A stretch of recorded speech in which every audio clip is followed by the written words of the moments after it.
जासु नाम सुमिरत एक बारा,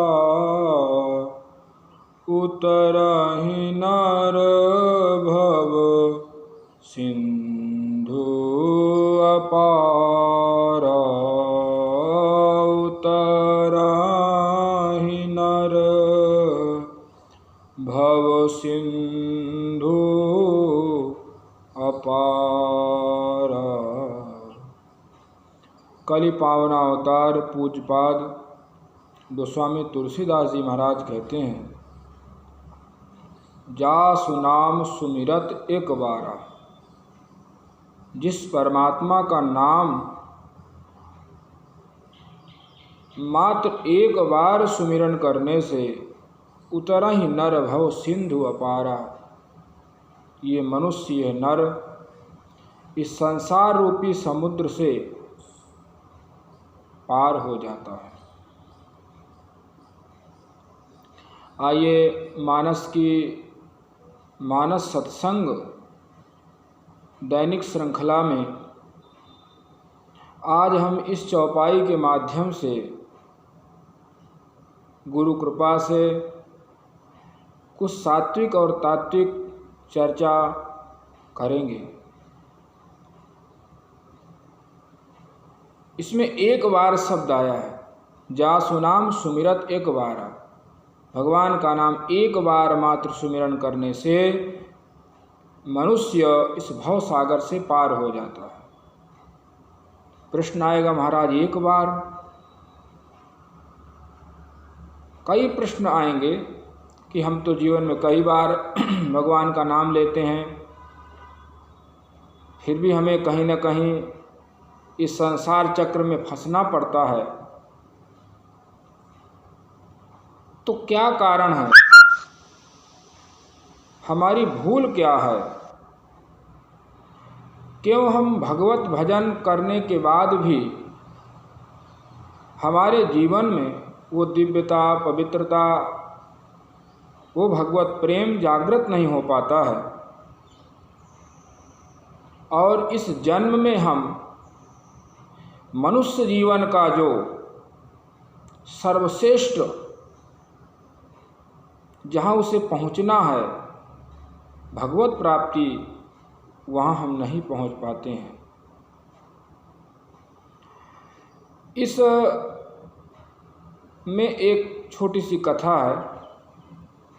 उस कथा को कहकर, उस प्रसंग को कहकर फिर आगे मैं इस विषय पर ये बताऊंगा कि किस प्रकार से हम कई बार भी भगवान का नाम लेने से भगवत प्राप्त नहीं हो पाते हैं, और किस प्रकार से केवल एक बार नाम लेने से भी व्यक्ति भगवत प्राप्त कर सकता है।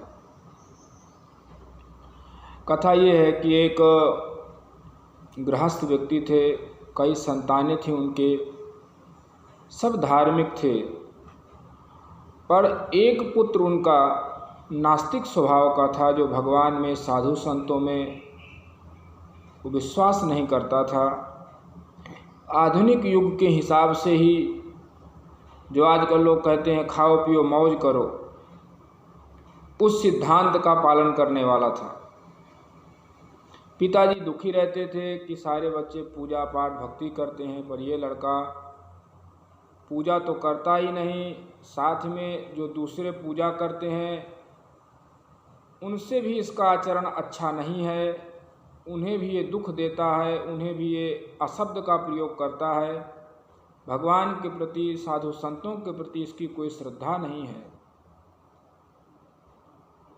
एक बार गृहस्थ के घर में एक महात्मा आए, संत का स्वागत सत्कार हुआ। उसने कहा, उस व्यक्ति ने कहा कि महाराज सब आपकी कृपा से बढ़िया है, पर एक मेरा ये जो छोटा पुत्र है, ये भगवान में, साधु संतों को नहीं मानता है, कुछ ऐसी कृपा करें कि इसका भी कल्याण हो जाए। देखिए, सच्चे माता पिता कौन हैं? जो अपनी संतान को भगवत मार्ग में लगावें, अभी कलिकाल का नियम क्या है कि मातु पिता बाल कहीं बुलावें, उदर भरें सोई नीति सिखावें, कि बस अपना पेट भरो, पैसा कमाओ, जीवन का यही लक्ष्य है। पर सच्चे माता पिता वही हैं। गोस्वामी जी ने कहा है, पुत्रवती जुबती जग सोई, रघुपति भगत जास सुत होई। पुत्रवती तो वही है जिसका पुत्र भगवान का भक्त है। पिताजी ने, उस गृहस्थ व्यक्ति ने अपनी व्यथा व्यक्त की महाराज से। महाराज ने कहा कि ठीक, हम प्रयास करेंगे। और उस बालक के पास गए संत देवता, और उन्होंने कहा कि बच्चा, भगवान का नाम ही सर्वोपरि है। मनुष्य जीवन का जो सार है वो भगवत प्राप्ति है। मनुष्य जीवन का जो उद्देश्य है वो भगवान की प्राप्ति है। थोड़ा ज्ञान दिया, थोड़ा प्रवचन किया, पर उसके अंदर कुछ प्रभाव दिखा नहीं। महाराज जी ने कहा कि अच्छा, एक ही बार तुम भगवान का नाम ले लो।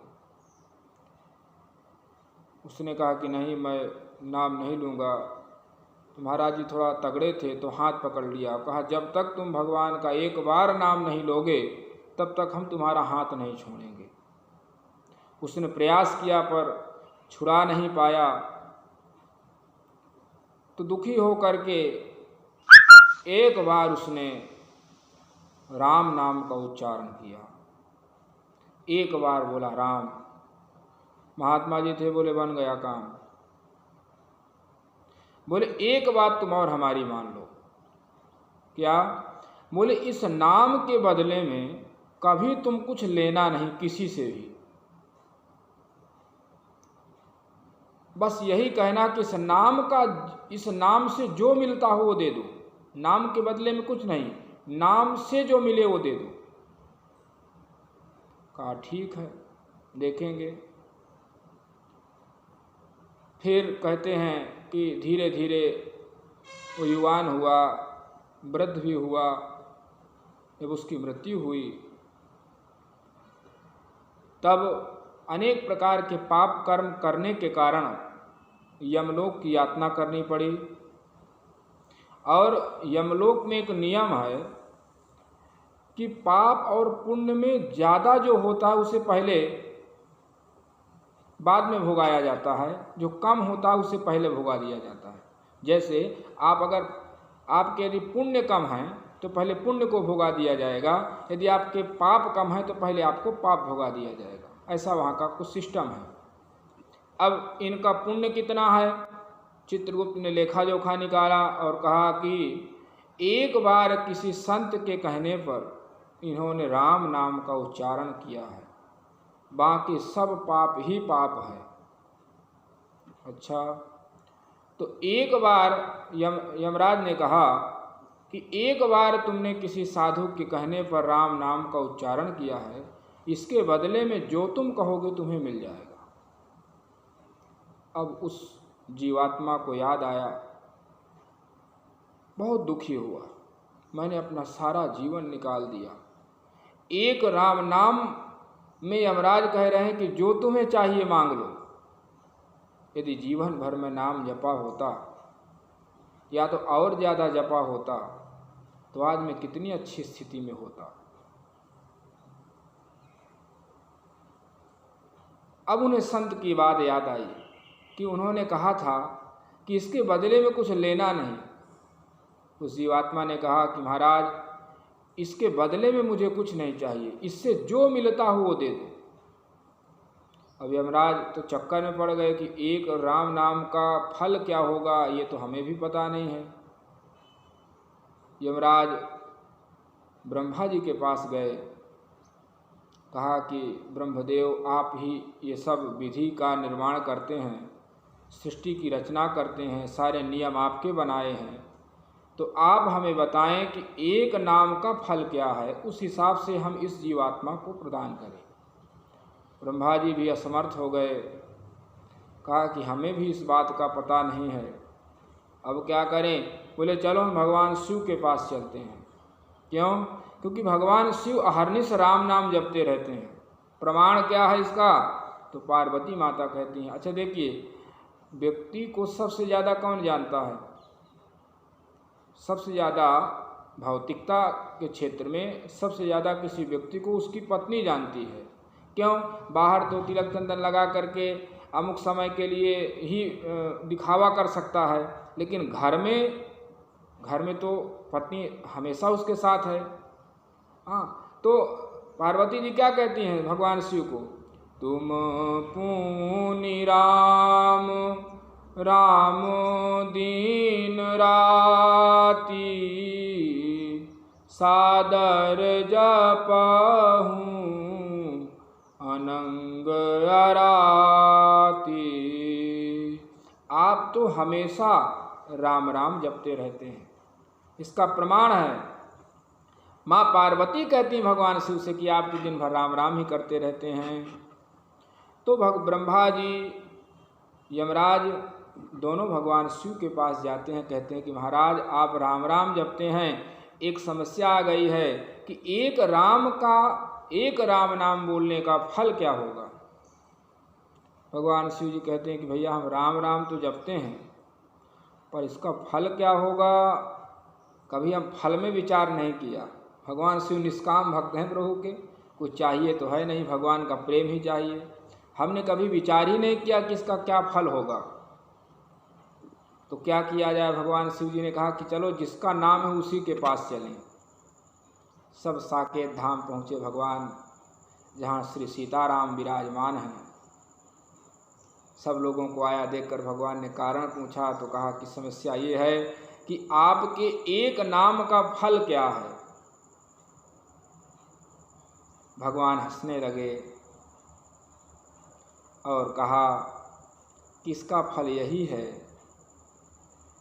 कि अब आप 3 लोग वापस अपने अपने धाम चले जाएं और ये जो जीवात्मा है अब यहाँ से नहीं जाएगा। मतलब क्या कि एक नाम के प्रभाव से उसे भगवत धाम की प्राप्ति हो गई, भगवान के दर्शन हो गए, और जिसे भगवत धाम की प्राप्ति हो गई वो फिर वहाँ से वापस नहीं आता है। यद गत्वा न निवर्तन्ते तद धामम परमम ममो, वहाँ जाने के बाद फिर कोई वापस नहीं आता है, मुक्त हो जाता है। तो एक नाम का ये फल है कि भगवान की प्राप्ति एक नाम से हो सकती है। अब यहाँ दूसरी बात हम करेंगे तो क्या महाराज हम जीवन में कई बार नाम तो लेते ही हैं जैसे कैसे करके, तो फिर हमारा उद्धार क्यों नहीं होता? तो उसमें बात ये है कि हम नाम के साथ कुछ पाप आचरण भी करते हैं। नाम तो जपते हैं भगवान का, पर पाप आचरण भी करते हैं।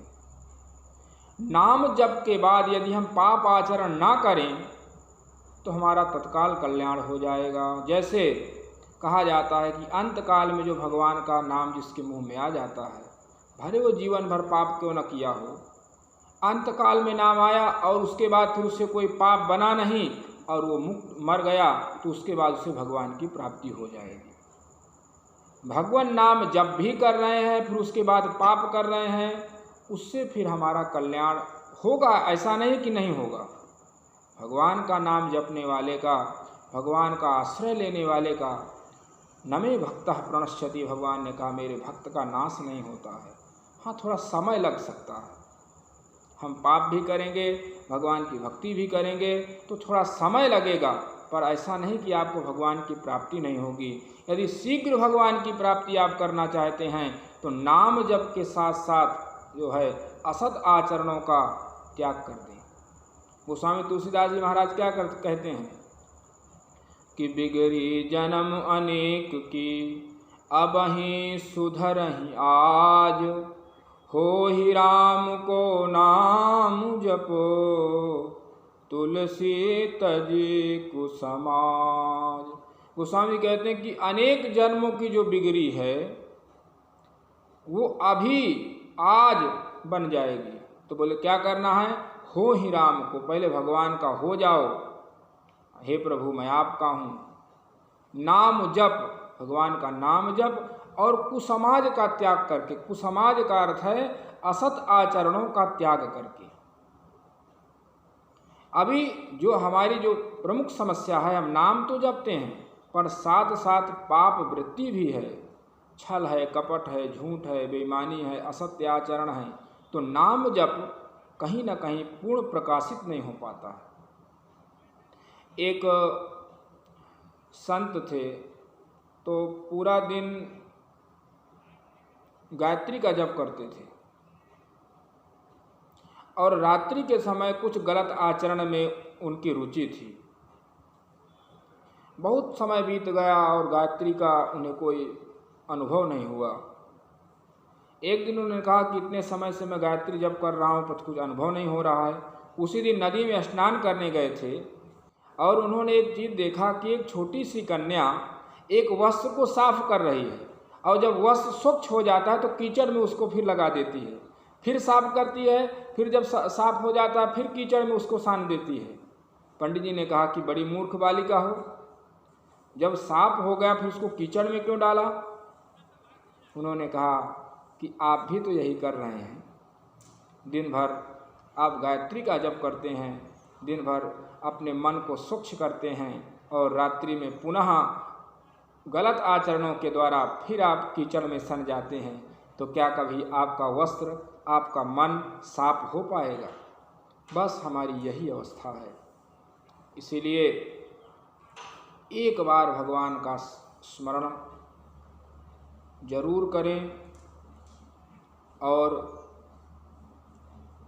हम बाबा की इस चौपाई का आप भी चिंतन करें इसका। जासु नाम सुमिरत एक बारा, उतराहि नर भव सिंधु अपारा। श्री राम जय राम, जय जय राम। श्री राम जय राम, जय जय राम।